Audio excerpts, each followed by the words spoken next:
what's red, clingy, by the thousands, and constitutes the latest menace confronting survivors of Hurricane Harvey.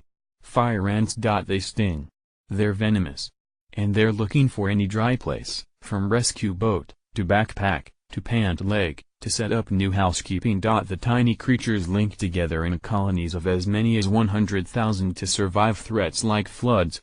Many giant floating nests have been spotted around Houston and surrounding communities, the latest safety concern in the vast flood zone left behind by Hurricane Harvey. The insects effectively form life rafts, with those on the outer layers creating an almost airtight hull, to ferry thousands of their fellow ants to safe, dry landing areas. But if the creatures are disturbed, think thousands of human evacuees stumbling away from flooded homes and businesses. The result can be unpleasant and potentially dangerous.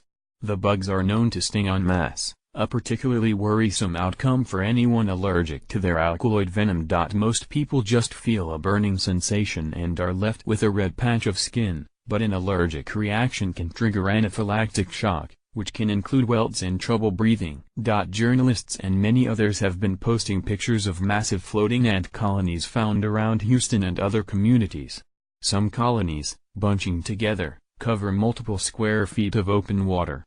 Others are smaller and more tightly bunched. There have been no public reports of flood victims suffering fire ant attacks as of midday Tuesday. A nurse at the Texas Medical Center in Houston said Tuesday she knew of no patients who had been treated. But experts says the ant flotillas can remain intact for extended periods, as the creatures wait to find a dry haven to re-establish their colonies. Still, the presence of the thoroughly detested creatures had Houstonians wondering when their ordeal would be over and even invoking the Book of Revelation. Houston Chronicle medical reporter Mike Higzenbaugh tweeted that the colonies were everywhere, as he posted a video of a large ant flotilla and advised, "Pro tip, don't touch the floating fire ant colonies. They will ruin your day." #Harvey. Yes, flotillas of fire ants are a real thing that happens in Houston, and elsewhere, when it floods. Others reported via social media that stranded fire ants had been known to crawl up or to land on boats. Scientists have written multiple papers on how the ant colonies bond together to save themselves during calamities like floods. They link themselves together to form an almost watertight bond, with the queen and larvae protected in an inner chamber. And some experts have said that the fire ant is one of many species that appears to be thriving in the warmer temperatures globally that have come with climate change. One model shows the warmth-loving pests, native to South America but imported in the last century, expanding their range by more than 20% and spreading as far north as Nebraska, Kentucky and Maryland by the turn of the century. The waterborne flotillas are not unlike swarms of bees, which bunch tightly when they leave one hive to form another. The bees hang from any manner of objects, often tree limbs. The queen is protected inside the mass of insects, tended by nurse bees that keep her clean and fed. Lest there be any doubt about what misery fire ants can unleash, just talk to a victim.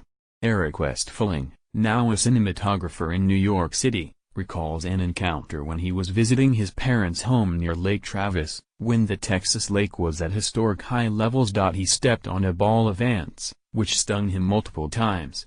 It got nearly incapacitating quite quickly, said Westphaling, now 33. And I had to have my girlfriend drive me back to the house ASAP and help me with water and pills.